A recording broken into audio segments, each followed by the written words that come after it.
কবিরা গুনাহ আমার দ্বারা আপনার দ্বারা হয়ে গেছে, আল্লাহ চাইলে আমাকে আপনাকে ক্ষমা করেও দিতে পারে। সগীরা গুনাহ আমার দ্বারা আপনার দ্বারা হয়ে গেছে, আল্লাহ চাইলে ক্ষমা করেও দিতে পারে। কিন্তু শিরিক গুনাহ এমন গুনাহ যে গুনাহ আল্লাহ তাআলা ক্ষমা করবেন না।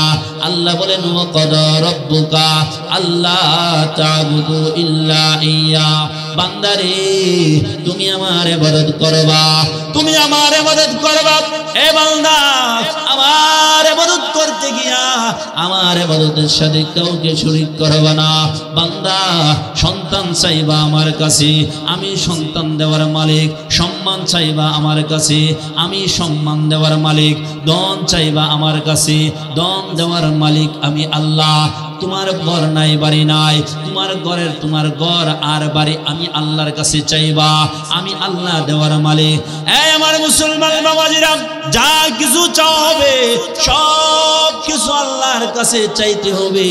আল্লাহর কাছে না গিয়ে যদি কেউ পীরের কাছে চায় তাহলে এটা শিরিক হবে কিনা? শিরিক হবে। আল্লাহর কাছে না চায়া বাবার কাছে গিয়া যদি সন্তান চায়, পীরের কাছে সন্তান চায়, পীরের কাছে টাকা পয়সার মালিক হওয়ার জন্য যদি চায়, পীরের কাছে গিয়া সম্পদ চায়, মাজারে গিয়া সন্তান চায়, মাজারে গিয়া অসুস্থতার জন্য সুস্থতা চায়, তাহলে এটা কি গুনাহ হবে? শিরিক গুনাহ। ইন্না শিরকা লা যুলমুন আযীম, শিরিক গুনাহ হলো সবচেয়ে বড় গুনাহ। এই গুনাহ আল্লাহ তাআলা ক্ষমা করবেন না। এজন্য আল্লাহর ইবাদতের সাথে কাউকে শরীক করা যাবে না। আমার ভাইরা, আমার বন্ধুরা, এজন্য আমরা শিরিক থেকে সব সময় বাঁচার চেষ্টা করব। আল্লাহ তাআলা আমাদেরকে তৌফিক দান করুক, সবাই বলি আমিন। ফি শানি হাবিবিহি মুখবিরাও ওয়া আমিরা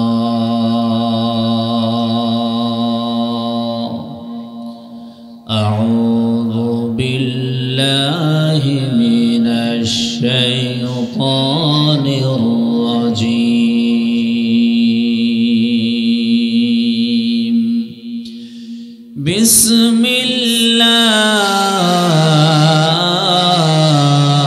বিসমিল্লাহির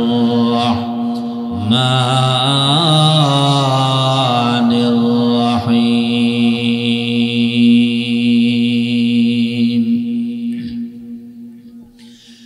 وقضى ربك ألا تعبدوا إلا إياه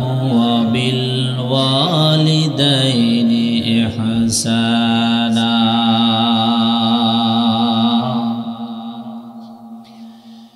إما يبلغن عندك الكبر أحدهما أو كلاهما فلا تقل لهما أف ولا تنهرهما وقل لهما قولا كريما واخفض لهما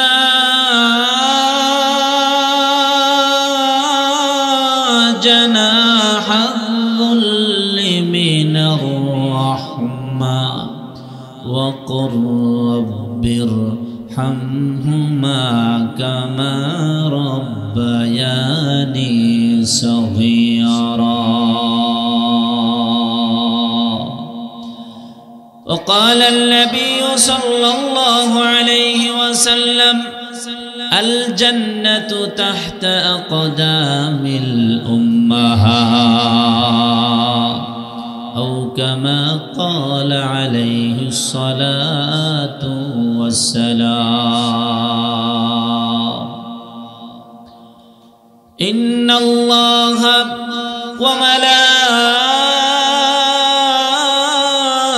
وملائكته يصلون على النبي يا أيها الذين آمنوا صلوا عليه وسلموا تسليما صلى الله صلى الله صلى الله على محمد صلى الله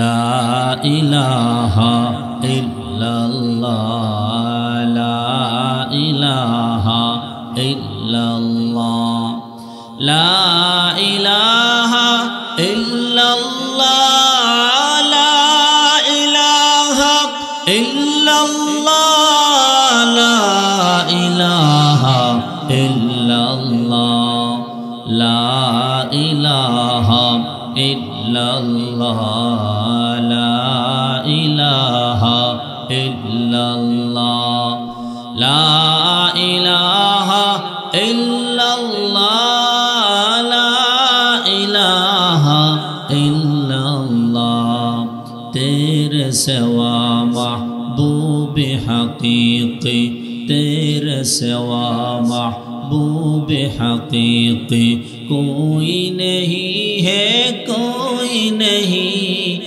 اب تو تیرا بس تاجم آخر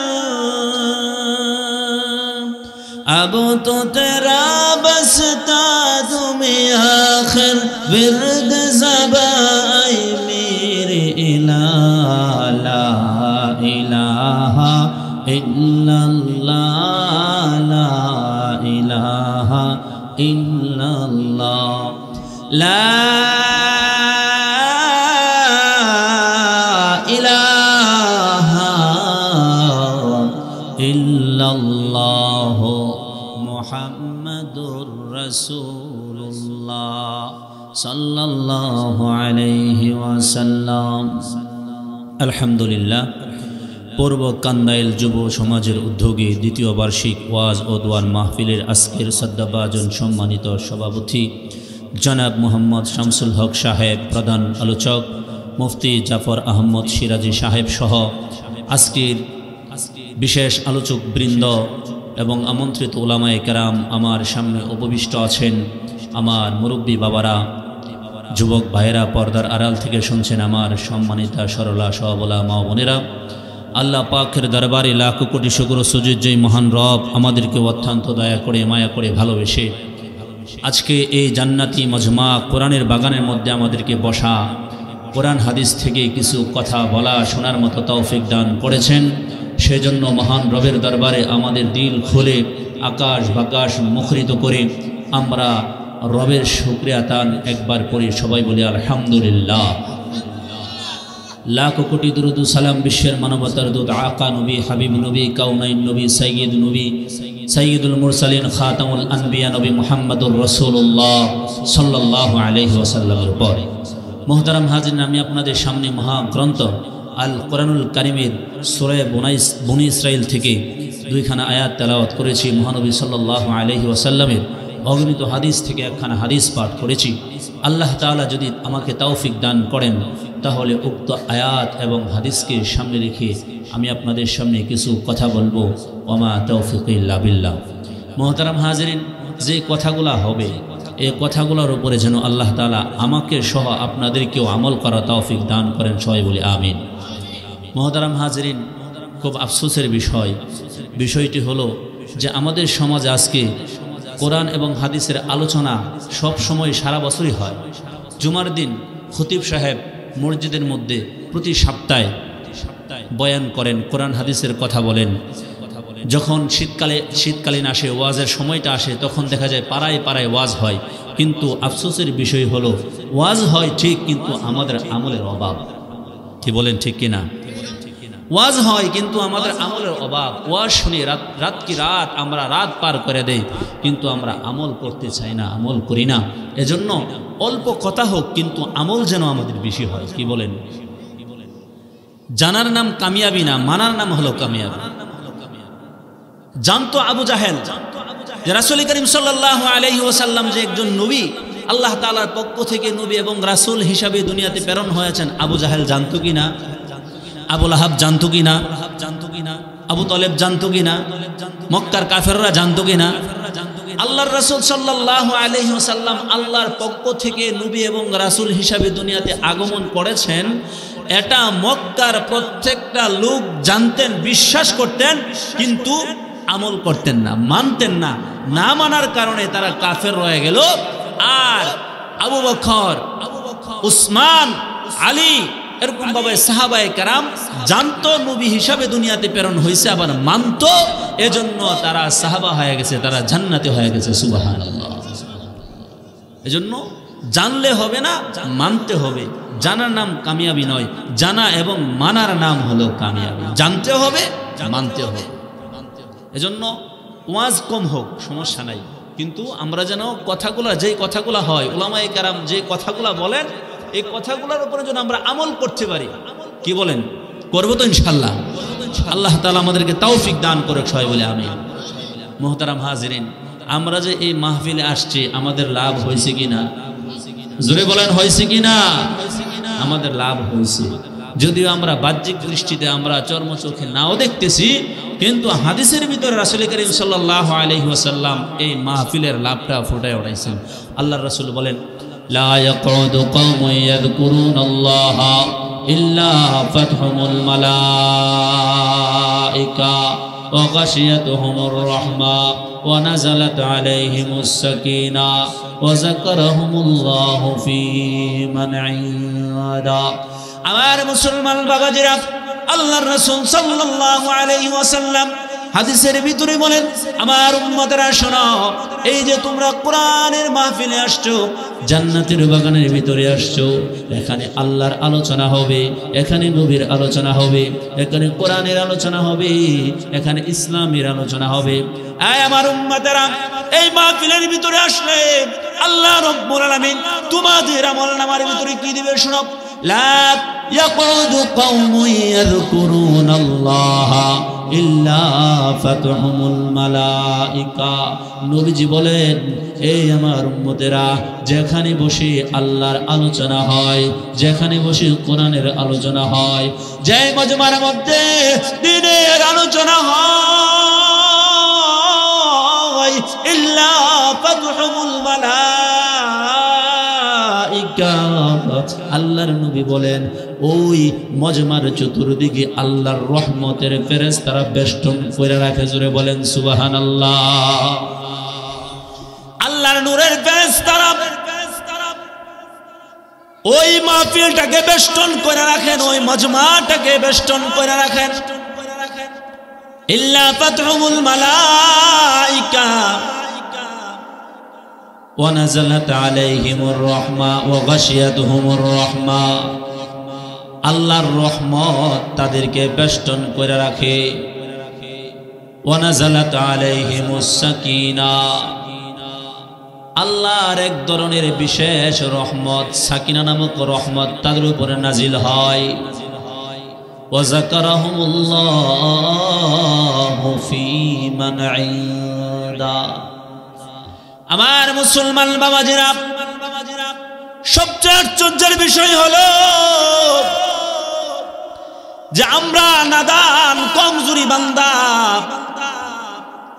পূর্ব কান্দাইলের বান্দাগুলা, মুরব্বী বাবা, যুবক ভাইয়েরা এখানে বসে আছেন প্যান্ডেলের ভিতরে। আমরা দুনিয়াতে বসে আছি, আল্লাহর আলোচনা করতেছি, আল্লাহর আলোচনা শুনতেছি, কিন্তু আমাদের প্যারা নবী মুহাম্মাদুর রাসূলুল্লাহ সাল্লাল্লাহু আলাইহি ওয়াসাল্লাম বলেন, আমার উম্মতেরা শোনো, ওয়া যাকারাহুমুল্লাহু ফী মান ইনদা। আমার উম্মতেরা রে,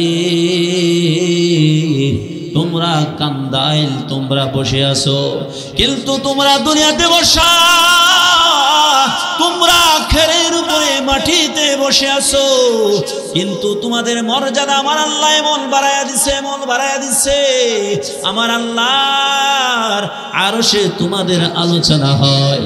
ওয়া যাকারাহুমুল্লাহু ফী মান ইনদা, ফেরেশতারা আল্লাহর আরশে আল্লাহর সামনে বসে রয়েছে। আল্লাহ তোমাদেরকে নিয়ে ফেরেশতাদের সাথে আলোচনা করতেছে। আমার ইমানদার মুসলমান বাবাজিরা, দুনিয়াতে আমার আলোচনা যদি একজন এমপির কাছে হয়, একজন মন্ত্রীর কাছে হয়, একজন প্রধানমন্ত্রীর কাছে হয়, আমি আনন্দে আত্মহারা হয়ে যাই, কিন্তু আমার আলোচনা স্বয়ং আল্লাহর দরবারে হইতেছে, যিনি বাদশার বাদশাহ, যিনি সাত আসমানকে বানাইছেন, যিনি সাত জমিনকে বানাইছেন, যিনি আমাকে বানাইছেন, যিনি আপনাকে বানাইছেন, যিনি সব কিছুর মালিক, ওই আল্লাহর দরবারে আমার আপনার আলোচনা হইলে আমরা খুশি না বেজার? জোরে বলেন, খুশি না বেজার? আমার মুসলমান বাবাজিরা, নবীজি বলেন, আমার উম্মতেরা, এই যে তোমরা মাহফিলে বসছো, আল্লাহ ফেরেশতাকে প্রশ্ন করে, ফেরেশতারা আমার বান্দারা এত ঠান্ডার ভিতরে বসে আছে, আরে আমার ফেরেশতারা তারা কি জন্য বসে আছে? ফেরেশতারা বলে, আল্লাহ তোমার বান্দারা এত ঠান্ডার ভিতরে মাটির মধ্যে বসে আছে, আয় আল্লাহ আরামের বিছানা ছেড়ে, কম্বল ছেড়ে, তুষক ছেড়ে আল্লাহ খেরের উপরে বসে আছে, উপর থেকে ঠান্ডা কুয়াশাগুলা পড়তেছে। আল্লাহ এত কষ্ট করার একটাই কারণ, তারা আপনাকে পেতে চায়। আল্লাহ বলে, আমার ফেরেশতারা আমার বান্দারা আমাকে দেখছে নি? তো না দেখে নাই। তো দেখলে কি হতো? তো দেখলে তোমার বান্দারা তোমার ইবাদত আরো বাড়ায়া দিত। আল্লাহু আকবার। আল্লাহ বলে, ও আমার বান্দারা যাও যাও, আমার বান্দাদেরকে আমার নৈকট্য, আমার নিকটবর্তী বান্দা বানায়া নিলা। আল্লাহ শুধু তাই বলেন না, আল্লাহ বলে, ফেরেশতারা আমার বান্দারা আর কি চায়? বলে, আল্লাহ তোমার বান্দারা চায় জান্নাত পাওয়ার জন্য, তারা জান্নাত চায়, জান্নাত। আল্লাহ বলে, জান্নাত দেখছিনি? না দেখলে কি করতো? আমল বাড়ায়া দিত। আল্লাহ বলো, ফেরেশতারা তোমরা সাক্ষী থাকো, আমি আল্লাহ আমার বান্দার জীবনের সমস্ত গুনাহ মাফ করে দিয়া আমি আল্লাহ আমার বান্দাদের জন্য জান্নাতকে ওয়াজিব করে দিলাম। আল্লাহু আকবার। শুধু তাই না রে মুসলমান, আল্লাহ ফেরেশতাকে বলে, ফেরেশতা আমার বান্দা আর কি চায়, আর কি চায়? ফেরেশতা বলে, আল্লাহ তোমার বান্দা চায় জাহান্নাম থেকে মুক্তি। কো জাহান্নাম দেখছেনি? কো না দেখে নাই। কো দেখলে কি হতো? কো আল্লাহ যদি তোমার বান্দারা জাহান্নাম দেখতো, চোখের পানি ছেড়ে ছেড়ে দিয়া তোমার কাছে কাঁদতো। আয় আল্লাহ রাতের ঘুম হারাম করে দিয়া চোখের পানিগুলা ছাইরা দিয়া শেষ রাত্রে যে সময়টায় দুনিয়ার সমস্ত মানুষ ঘুমের ঘরে চলে যায়, তোমার বান্দারা ওই সময়টাই উঠিয়া ঠান্ডা পানি দিয়া ওযু করিয়া তোমার বান্দারা তোমার কাছ থেকে জাহান্নাম থেকে মুক্তি চাইতো। আল্লাহ বলে, আমার ফেরেশতারা তোমাদেরকে সাক্ষী রাইখা আমার বান্দার জীবনের সমস্ত গুনাহগুলো মাফ করে দিয়া আমার বান্দার জন্য জাহান্নামকে হারাম করে দিলাম, আমার বান্দার জন্য জাহান্নামকে হারাম করে দিলাম। আমার বাবাজিরা, আমার যুবক ভাইয়েরা, এই যে মাহফিলে আসলাম, এই মাহফিলে আসার কারণে কত গুনাহ ফজিলত আমি পেয়ে গেলাম। এখনো যারা ঘরের ভিতরে, এখনো যারা রাস্তায়, এখনো যারা খেলার ভিতরে আছো, এখনো যারা খেলার ভিতরে আসতো, রাস্তাঘাটের ভিতরে আছো, আমার যুবক ভাইদেরকে বলবো, আমার বৃদ্ধ বাবাদেরকে বলবো, আর ঘরে না থেকে, আর রাস্তায় না থেকে, আর খেলাধুলায় না থেকে, আর দুনিয়ার কাজে না থেকে মাহফিলে চলে আসো, জান্নাতি বাগানের ভিতরে চলে আসো, কোরআনের বাগানের ভিতরে চলে আসো। এই কোরআন তোমাকে জান্নাতের রাস্তা দেখাইবে, বলে আল্লাহু আকবার। মুসলমান বাবাজিরা, আমি আপনাদের সামনে একখানা আয়াত তেলাওয়াত করেছিলাম। আল্লাহ রাব্বুল আলামিন বলেন, ওয়া ক্বাদা রাব্বুকা আল্লা তা'বুদু ইল্লা ইয়্যাহু ওয়া বিল ওয়ালিদাইনি ইহসানা। আমার আল্লাহ এই আয়াতের ভিতরে দুইটা অংশ আনছেন, দুইটা অংশ আনছেন। একটা অংশ হলো স্বয়ং আল্লাহর জন্য, আরেকটা অংশ হলো পিতামাতার জন্য। এদিকে তাকান সবাই, এদিকে মনোযোগ দেন। এ ভাই, এই তোমার ব্যবসা বন্ধ করো, তুমি ব্যবসা করে দাও, আমার কাছ থেকে টাকা নিও, তুমি মাহফিল নষ্ট করে ফেলছো। তুমি এখানে মাহফিল,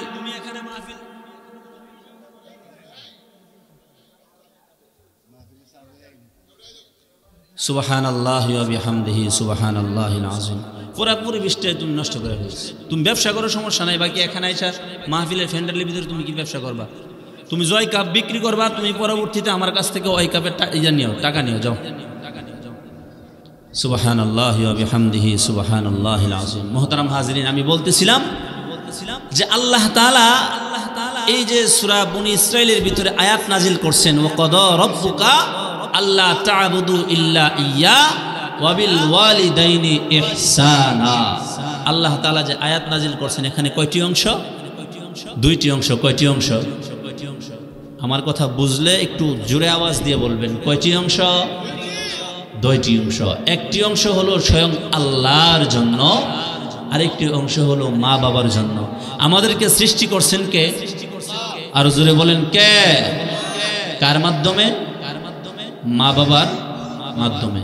আমরা প্রত্যেকেই তো মা বাবার মাধ্যমে দুনিয়াতে আগমন করছি, কি বলেন ঠিক কিনা? আর জোরে বলেন ঠিক কিনা? আমরা মা বাবার মাধ্যমে দুনিয়াতে আগমন করছি, আর আমাদেরকে সৃষ্টি করছেন আল্লাহ। এজন্য আল্লাহর ইবাদত করতে হবে, মা বাবার খেদমত করতে হবে। ইবাদত করব কার? জোরে বলেন কার? খেদমত করব কার? মা বাবার। খেদমত করব কার? মা বাবার। মুসলমান বাবাজিরা আমার, আল্লাহ তাআলা বলেন, ওয়া ক্বাদা রাব্বুকা আল্লা তা'বুদু ইল্লা ইয়্যা। এই আমার দুনিয়ার বান্দারা শোনো, ওয়া ক্বাদা আই ফারাদা।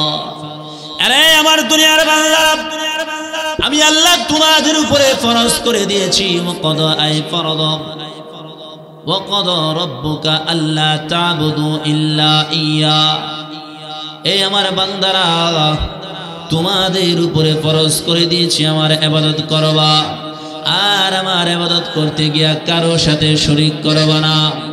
আমার ইবাদতের সাথে কাউকে শরীক করবা না। যারা আল্লাহর সাথে শরীক করে, ওই শরীক করাটাকে বলা হয় শিরিক। জুড়ে বলেন কি বলা হয়? শিরিক বলা হয়। দুনিয়ার মধ্যে সবচেয়ে বড় গুনাহ হলো শিরিক গুনাহ। যে শিরিক গুনাহ আল্লাহ তাআলা ক্ষমা করেন না। শিরিক গুনাহ এমন গুনাহ, যেই গুনাহ করলে আল্লাহ আপনাকে আমাকে ক্ষমা করবেন না। এজন্য শিরিক থেকে বেঁচে থাকতে হবে। কবিরা গুনাহ আমার দ্বারা আপনার দ্বারা হয়ে গেছে, আল্লাহ চাইলে আমাকে আপনাকে ক্ষমা করেও দিতে পারে।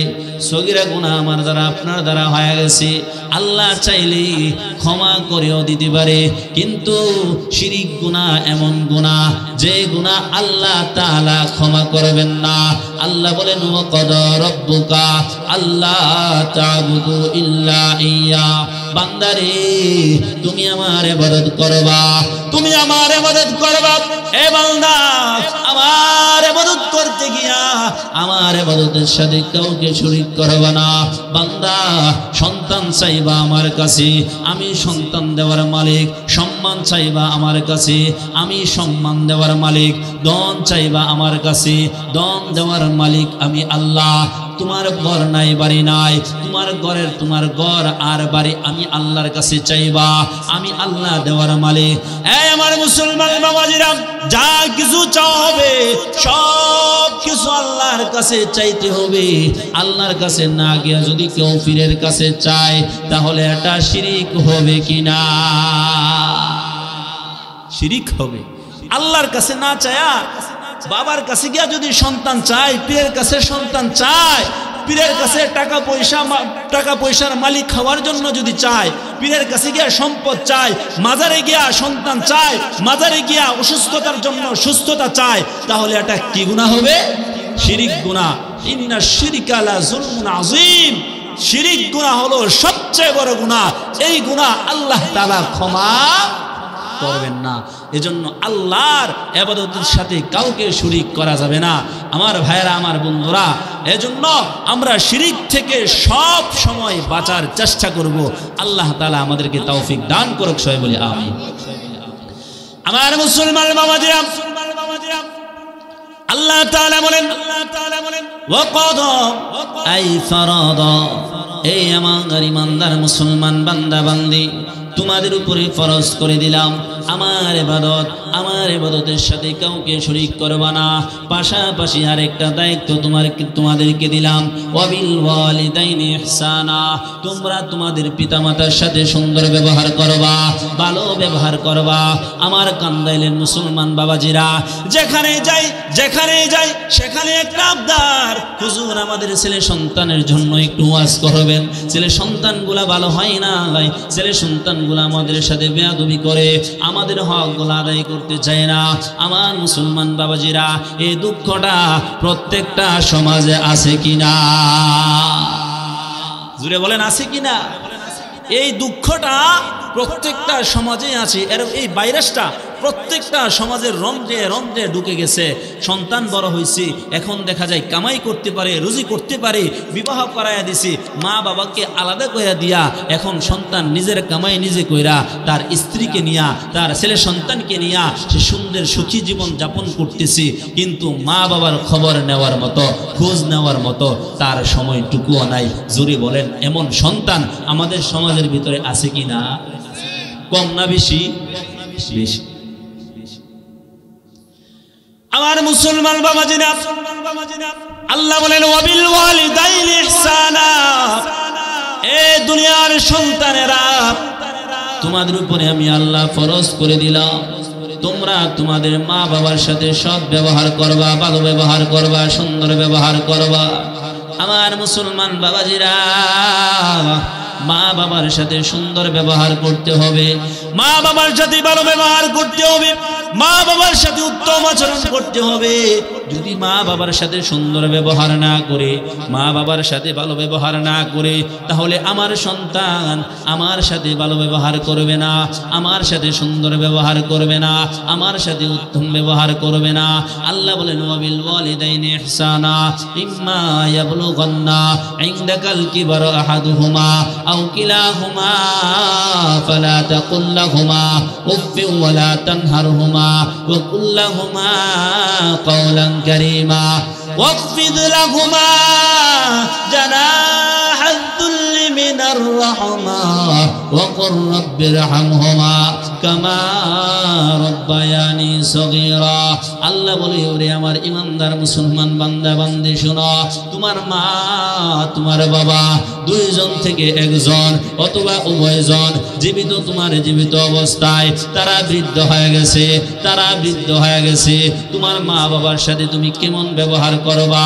তোমার মা বাবার সাথে তুমি কর্কশ ব্যবহার করিও না, তুমি অভদ্র আচরণ করিও না, তুমি এমন আচরণ করবা না যে আচরণের কারণে তোমার মার মনে কষ্ট যায়, তোমার বাবার মনে কষ্ট যায়। তোমার মা তোমাকে একটা কাজ করার জন্য বলছে, তোমার বাবা তোমাকে একটা কাজ করার জন্য বলছে, তোমার কাজটা করতে কষ্ট হয়, কিন্তু তুমি ওই কাজটা করতে গিয়া ওই শব্দটাও বলবা না। শুধু তাই না, মুফাসসিরিন কেরাম বলেন, তোমার মা বাবার সাথে তোমার বাবার সাথে এমন একটা ব্যবহার করলা যে ব্যবহারের কারণে তোমার মা উপশব্দ বলছে, তোমার বাবা উপশব্দ বলছে। আল্লাহ বলেন, তোমার মার সাথে তোমার বাবার সাথে তুমি উপশব্দটাও করবা না, অথবা এমন আচরণ করবা না যে আচরণের কারণে তোমার মা বাবা উপশব্দটা করে। আমার মুসলমান বাবাজিরা, আল্লাহ তাআলা বলেন, ওয়াকফিজ লাহুমা জানাহাল কুল্লি মিনার রাহমা। এই দুনিয়ার সন্তানেরা, তোমার মা বাবার জন্য তোমার রহমতের ডানাটা বিছায়া দাও। তোমরা তোমার মা বাবার জন্য নম্র হয়ে যাও, ভদ্র হয়ে যাও। তোমার মা বৃদ্ধ হয়ে গেছে, তোমার বাবা বৃদ্ধ হয়ে গেছে, বিছানায় প্রস্রাব করে দে, কিন্তু তুমি এই প্রস্রাবটা দেখতে পারো না। তোমার মাকে ঘর থেকে বের করে দিছ, বের করে একটা কোণা করে রাখছ যেখানে কোনো বিছনা নাই। শীতের দিন মা যেখানে প্রস্রাব করে, যেখানে পায়খানা করে, এখানে থাকতেছে। থাকতে থাকতে মা বাবার নিচে চটা পড়ে গেছে। মার প্রস্রাবটা তুমি পরিষ্কার করে দাও না, বাবার প্রস্রাবটা তুমি পরিষ্কার করে দাও না। আরে সন্তান, একদিন তোমারও এমন অবস্থা ছিল যে সময়টাই তুমি নিজে কোনো কিছু করতে পারতা না। আমরা যখন ছোট ছিলাম, মার গর্ভ থেকে আমরা দুনিয়াতে আসলাম, তখন আমরা নিজের কাজ নিজে করতে পারতাম না। জোরে বলেন, আমরা কি আমাদের নিজের কাজ করতে পারতাম? আমরা যখন ছোট ছিলাম, দুধের বাচ্চা ছিলাম, শিশু বাচ্চা ছিলাম, তখন কি আমরা নিজের কাম নিজে করছি? না মা করে দিছে, বাবা করে দিছে, মা করে দিছে, বাবা করে দিছে। প্রস্রাব করলে মা আমাদের কাপড়টা পাল্টায় দিছে, খেতাটা পাল্টায় দিছে, জামাটা পাল্টায় দিছে। কি বলেন, ঠিক কিনা? আল্লাহ বলেন, দুনিয়ার সন্তানেরা, ওয়াকফিজ লাহুমা জানাহাল যুল্লি মিনার রাহমা। তোমার বীরের ডানাটা তোমার মার জন্য, তোমার বাবার জন্য বিছায়া দাও, প্রশস্ত করে দাও। আজকে মা বাবা বৃদ্ধ হয়ে গেছে, বিছানায় প্রস্রাব করে, কাপড়ে প্রস্রাব করে। বাবা বৃদ্ধ হয়ে গেছে, বাবা লুঙ্গির মধ্যে প্রস্রাব করে দেয়, জামার মধ্যে প্রস্রাব করে দেয়, পায়খানা করে দেয়। সন্তান নাক ছিটকায়, নাক ছিটকায়, হায়রে এখনো এই বুড়া মরে না কেন, এই বুড়ি মরে না কেন? কেন তারা দুনিয়া থেকে এখনো মারা যায় না? আমার মুসলমান বাবাজিরা, সন্তানের ভালো লাগে না, ছেলের ভালো লাগে না, মেয়ের ভালো লাগে না। অথচ আমরা যখন ছোট ছিলাম, আমরা যখন বিছানায় প্রস্রাব করে দিতাম, আমরা যখন কাপড়ে প্রস্রাব করে দিতাম, মা খুব যত্ন করিয়া, মা খুব যত্ন করিয়া আমাদের কাপড়টা পাল্টায় দিত। যখন রাত্রের বেলায় শীতের দিন বিশ্রায় প্রস্রাব করতাম, মা এক সাইডে, বাবা এক সাইডে, মধ্যখানে সুন্দরভাবে বিছনা করিয়া আমাদেরকে শোয়ার জন্য দিত। প্রস্রাব কইরা দিলে মা ওই বিছানাটা পাল্টায়া নতুন ভাবে আরেকটা খেতা বিছায়া দিত, নতুন ভাবে আরেকটা বিছনা করে দিত। ওই বিছানাটার মধ্যে আবার প্রস্রাব করলে আবার পাল্টায় দিত, আবার প্রস্রাব করলে আবার পাল্টায় দিত। শেষ মুহূর্তে যখন আর খেতা সাথে নাই, যখন বিছানাগুলা শেষ হয়ে গেছে, এখন সন্তান ডাইরেক্ট তোষকের উপরে প্রস্রাব করে দিছে। ঠান্ডার মধ্যে বাচ্চা ঘুমাবে, মা আর সহ্য করতে পারে না। মা বলে, না, আমার সন্তান এই প্রস্রাবের মধ্যে ঘুমাইতে পারে না, এই ঠান্ডার মধ্যে ঘুমাইতে পারে না। মা সন্তানকে নিজের আরামের জায়গাটা দিয়া মা সন্তানের প্রস্রাবের মধ্যে শুয়ে যায়। এই ঠান্ডার ভিতরে কত ঠান্ডা, পানির মধ্যে হাত দেয়া যায় না, বরফের মতো ঠান্ডা হয়ে রয়েছে। এই শীতের মধ্যে সন্তান যখন প্রস্রাব করে দেয়, সন্তান যখন পায়খানা করে দেয়, সন্তান যখন কাপড় লতাগুলা সে ময়লা করে ফেলে, মা এই ঠান্ডার ভিতরে ঠান্ডা পানি দিয়ে খাতাগুলা ধোয়, কাপড়গুলা ধোয়, কাপড়গুলা পরিষ্কার করে মা সন্তানের কাপড় নেকড়াগুলা পরিষ্কার করে। কিন্তু কোনোদিন মা তার মনের মধ্যে কষ্ট নেই না, বাবা নিজের মাথার গাম পায়ে ফালাইয়া সন্তানের জন্য অট্টালিকা করে, বাড়ি করে, গাড়ি করে, টাকা পয়সার মালিক বানায়া দেয়া যায়। কোনোদিন বাবা কষ্ট নেই না। কিন্তু মা বাবা যখন বৃদ্ধা হয়ে যায়, সন্তান মা বাবাকে দেখতে পারে না। এমন কুসন্তান আমাদের সমাজে আছে কিনা? আমার মুসলমান বাবাজিরা, মা বাবার খেদমত করলে আল্লাহ তাআলা দুনিয়াতেও আপনাকে সম্পত্তির মালিক বানাইবেন, আপনাকে বিভিন্ন রকমের বালা মুসিবত থেকে উদ্ধার করবেন, কবরেও আপনাকে জাহান্নামের আগুন থেকে মুক্তি দিবেন, কিয়ামতের ময়দানেও আপনাকে জাহান্নামের আগুন থেকে মুক্তি দিয়া জান্নাত দিবেন। আমার বন্ধুরা, আমার ভাইয়েরা, দুনিয়াতে আল্লাহ তাআলা বিভিন্ন বালা মুসিবত থেকে মুক্তি দেয় মা বাবার খেদমত করলে। বনি ইসরাইলের যুগে 3 জন যুবক পাহাড়ি রাস্তা দিয়ে হেঁটে যায়। পাহাড়ি রাস্তা দিয়ে হেঁটে যাওয়ার সময় হঠাৎ করে ঝড় তুফান শুরু হয়ে গেল। ঝড় তুফান শুরু হয়ে যাওয়ার পর 3 জন যুবক নিজেদেরকে আত্মরক্ষা করার জন্য, নিজে বাঁচার জন্য পাহাড়ি গুহায় গিয়া ঢুকলো। পাহাড়ি গুহায় যখন ঢুকলো, পাহাড়ি গুহায় ঢুকার পর পাহাড়ের উপর থেকে বিশাল একটা পাথরের খণ্ড ওই গুহাটার মুখের মধ্যে পড়ে গেল। গুহার মুখটা বন্ধ হয়ে গেল। 3 জন যুবক আর বের হইতে পারে না। এবার 3 জন যুবক ধাক্কায়া ধাক্কায়া পাথরটাকে নড়াইতেও পারে না। 3 জন যুবক মনে মনে কয়, একজন আরেকজনকে বলে, এরে আমার বন্ধুরা, আমরা তো আর এই গুহা থেকে বের হইতে পারবো না, আমরা এই গুহা থেকে বের হইতে পারবো না, কারণ আমরা এই পাথরটাকে ধাক্কা সরাইতে পারি না। আমরা যতই চিল্লা চিল্লি করি না কেন, চিৎকার করি না কেন, আমাদের আওয়াজটাও গুহার বাহিরে যাবে না। এবার 3 জন যুবক থেকে একজন যুবক ডাক দিয়ে বলে, আরে আমার বন্ধুরা, আমরা একটা কাজ করতে পারি। কি কাজ? কাজটা হলো আমাদের জীবনে কে এক আল্লাহর জন্য খলিসত নিয়া, আমরা এক আল্লাহর জন্য, দুনিয়ার কোনো স্বার্থে না, দুনিয়ার থেকে কোনো পাওয়ার জন্য না, বিনা স্বার্থে আমরা আল্লাহর জন্য এমন কি নেক আমল করছি, যে নেক আমলগুলা হয়তো আল্লাহর কাছে আমাদের কবুল হবে। এমন নেক আমলের উসিলা নিয়া আমরা আল্লাহর কাছে দোয়া করি, হয়তো আল্লাহ এই নেক আমলের উসিলায় আমাদেরকে এই গুহা থেকে মুক্তি দান করবে। 3 জন যুবক থেকে একজন যুবক বললেন, বন্ধুরা আমার, এই পাহাড়ের গুহা থেকে যদি আমরা বের হতে চাই, তাহলে আমাদের ভালো আমলগুলা, নেক আমলগুলা নিয়ে আল্লাহর কাছে দোয়া করতে হবে। 3 জন যুবক থেকে একজন যুবক আল্লাহর কাছে হাত উঠাইলেন। আল্লাহর কাছে হাত উঠিয়ে বলতেছেন, আল্লাহ, আমার জীবনে আমি এমন কোনো নেক আমল করি নাই, যে নেক আমলের কারণে, যে নেক আমলের উসিলায় আমি আপনার কাছে দোয়া করে এই গুহা থেকে মুক্তি পাবো। আয় আল্লাহ, তবে আমি আমার জীবনে একটা নেক আমল করেছিলাম। আল্লাহ গো, ওই নেক আমলটা হলো আমার একজন চাচাতো বোন ছিল, অনেক সুন্দরী, অনেক রূপসী। ও আল্লাহ, আমি টাকা পয়সার মালিক ছিলাম, আমার বোনটা গরিব ছিল। আমার চাচাতো বোন অনেক সুন্দর, অনেক সুন্দর, অনেক সুন্দর, যার কারণে আমার কোন নজর তার দিকে পড়েছিল, তার দিকে আমার লিপ্সা লেগেছিল। আমি চেয়েছিলাম তার সাথে কিভাবে আমার খাহেসাত পূর্ণ করব। আল্লাহ সুযোগ খুঁজতেছিলাম, হঠাৎ করে একদিন সুযোগ পেয়ে গেলাম। ওই যুবতী বোন আমার কাছে দৌড়ে আসছে, আমার কাছে আসিয়া বলে, বাইরে ও ভাই, আমার বাবা তো অসুস্থ। ভাই, আমার বাবা অসুস্থ, আমাকে কিছু টাকা দাও, আমার বাবার চিকিৎসা করব।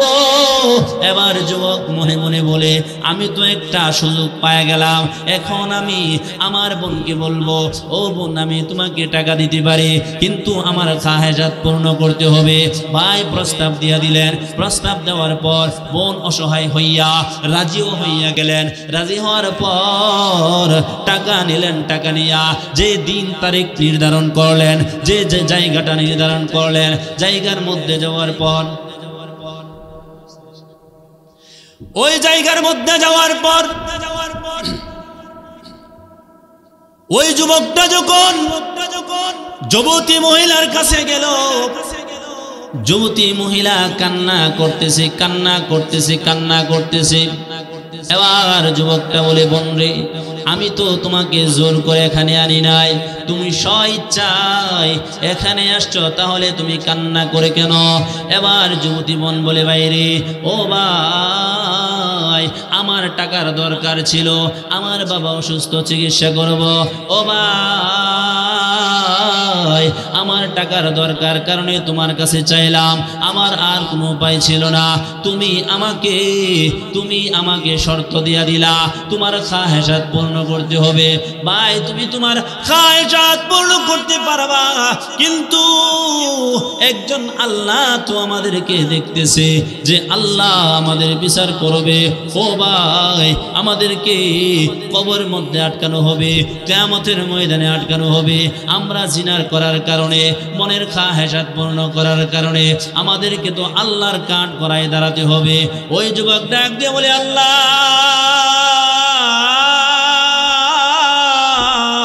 ওই দিন যখন আমার বোন আমাকে এই কথাগুলা বলল, আমার ভয়, তোমার ভয় আমার অন্তরে ঢুকে গেল।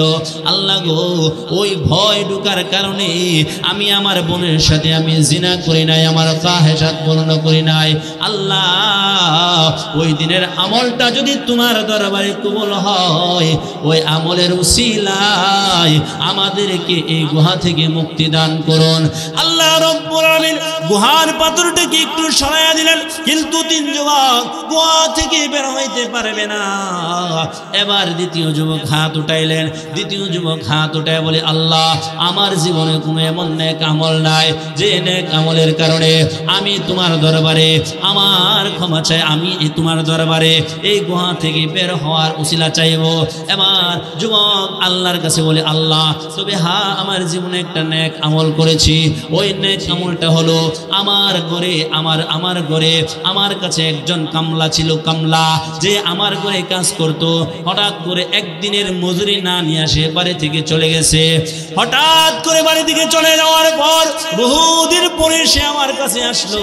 আসিয়া বলতেছে, মুনিব গো, তোমার ঘরে আমি কাজ করেছিলাম, কাজ করতে গিয়া একদিনের মজুরি তোমার কাছে আমি পাই, তোমার কাছে একদিনের মজুরি পাও না, ওই মজুরিটা আমাকে দাও, আমার অনেক কাজে লাগবে। এবার ওই ব্যক্তি ডাক দিয়ে বলে, এই কামলা, যাও যাও, ওই বকরির পালটা তুমি নিয়ে যাও। এবার দিল মজুর ডাক দিয়ে বলে, কামলা ডাক দিয়ে বলে, মালিক, আমি তোমার কাছে একদিনের মজুরি পাই, কিন্তু আপনি আমাকে বলছেন এই ছাগলের বকরির পালটা নিয়ে যাওয়ার জন্য। আপনি কি আমার সাথে ঠাট্টা করেন নাকি, মজাক করেন নাকি? বলে, না না, তোমার সাথে আমি মজাক করি না, ঠাট্টা করি না, কারণ তোমার যে একদিনের মজুরি ছিল, একদিনের মজুরি, ওই মজুরি দিয়া আমি একটা বকরি কিনি, ওই বকরিটাকে লালন পালন করতে থাকি, ওই বকরির ঘর থেকে থেকে আরো বাচ্চা হইতে থাকে। এরকম ভাবে হইতে হইতে বিশাল আকারের একটা বকরির পাল হয়ে গেছে। এখন এই পালটা আমার না, এই বকরির পালটা হলো তোমার বকরির পাল তুমি নিয়ে যাও। এই যে দেখেন মুসলমানের আমানতদারি, এই ব্যক্তি একজন সামান্য লোক হওয়া সত্ত্বেও আমানতদারি ঠিক রেখেছে। আমানতদারি ঠিক রাখার কারণে আল্লাহ কেমন মুসিবত থেকে উদ্ধার করছে। ওই ব্যক্তি আল্লাহকে ডাক দিয়ে বলে, আল্লাহ ওই দিন যে আমি আমানত ঠিক রাখা আমার দিন মজুরি আমি পরিশোধ করেছিলাম। আল্লাহ এটা দুনিয়ার কোনো পাওয়ার জন্য নয়, আল্লাহ দুনিয়ার কোনো আশায় আমি কাজটা করি নাই। আল্লাহ তোমার জন্যই করেছিলাম, আল্লাহ তোমার জন্যই করেছিলাম। আল্লাহ এই উসিলায় আমাদেরকে আপনি এই গুহা থেকে মুক্তি দান করুন। আল্লাহ পাথরটাকে একটু সরাইয়া দিলেন। একটু সরানোর পর তিনজন যুবক এখনো এই গুহা থেকে বের হইতে পারে না। 3 নম্বর ব্যক্তি আল্লাহর দরবারে হাত উঠাইলেন। আল্লাহর দরবারে হাত উঠে বলে, আল্লাহ আমার জীবনে এমন কোন নেক আমল করে নাই যে নেক আমলের কারণে আমি তোমার কাছে উসিলা চাইব। আল্লাহ তবে আমার জীবনে আমি একটা নেক আমল করছি। ওই নেক আমলটা হলো আমি বকরি চড়াইতাম। হঠাৎ করে আমি একদিন বকরি চড়াইতে অনেক দূরে চলে গেছি। আমি যখন বকরি চড়াইয়া বাড়িতে আসতাম, বাড়িতে আসলে ওই বকরি দুধটা দহন করে দুধ আগুনের মধ্যে জাল দিয়া সর্বপ্রথম আমার মা এবং বাবাকে খাওয়াইতাম। আল্লাহ তারপরে আমি এবং আমার স্ত্রী বাচ্চা সহ খাইতাম। আয় রব্বুল আলামিন, যেদিন আমি অনেক দূরে চলে গিয়েছিলাম, আল্লাহ আস্তে আস্তে ওই দিন অনেক রাত্র হয়ে গেল। বাড়িতে এসে দেখি আমার মা আমার বাবা ঘুমায় গেছে। আল্লাহ আমি দুধটা জাল দিয়া আমার মা বাবার উড়ে দাঁড়ায় রইলাম, আমার মা বাবার কাছে দাঁড়ায় রইলাম। আল্লাহ আমিও খাই নাই, আমার সন্তানকেও খাওয়াই নাই, স্ত্রীকেও খাওয়াই নাই। কারণ আমি মা বাবাকে না খাওয়াইয়া আমি নিজে খাইলে, আমার সন্তানদেরকে খাওয়াইলে এটা আমি আমার জন্য দোষ মনে করতাম। আল্লাহ ওই কাজটা আমার নিজের জন্য করি নাই, দুনিয়াবি ফায়দার জন্য করি নাই, ওই কাজটাও তোমার জন্য করেছিলাম। আল্লাহ পাথরকে ডাক দিয়ে বলে, পাথর একটু সরে যাও। এবার পাথরটা সরে গেল। পাথরটা সরে যাওয়ার পর ওই 3 জন যুবক ওই গুহা থেকে বের হয়ে গেল। আমার যুবক ভাইরা, আল্লাহ তাআলা বলেন, ওয়াকাদা রাব্বুকা আল্লা তা'বুদু ইল্লা ইয়াহু ওয়া বিল ওয়ালিদাইনি ইহসানা ইম্মা ইয়াবলুগান্না ইনদাকাল কিবারা আহাদুহুমা আও কিলাহুমা ফালা তাকুল লাহুমা উফফিন ওয়া লা তানহারহুমা ওয়া কুল লাহুমা কাওলান কারীমা ওয়াখফিদ লাহুমা জানাহাদ দুল্লি মিনার রাহমাহ ওয়া কুর রাব্বিরহামহুমা কামা রব্বায়ানি সগীরা। আল্লাহ বলে, তোমার মা বাবা দুনিয়াতে আছে, তোমার মা বাবার সাথে সৎ ব্যবহার করো, সুন্দর ব্যবহার করো। সুন্দর ব্যবহার কইরা তুমি জান্নাত কামায়া নাও।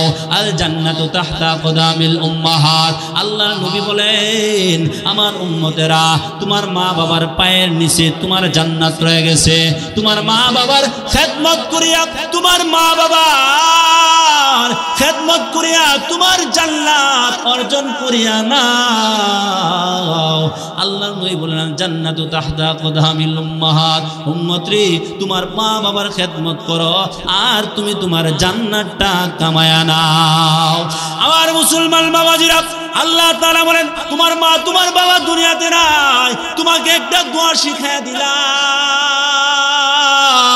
তোমার মা বাবার কবরের সামনে দাঁড়ায়া রব্বির হামহুমা কামা রব্বায়ানি সগীরা, রব্বির হামহুমা কামা রব্বায়ানি সগীরা। তোমার মা বাবার কবরের সামনে দাঁড়ায়া এই দোয়াটা প্রতিদিন হবে।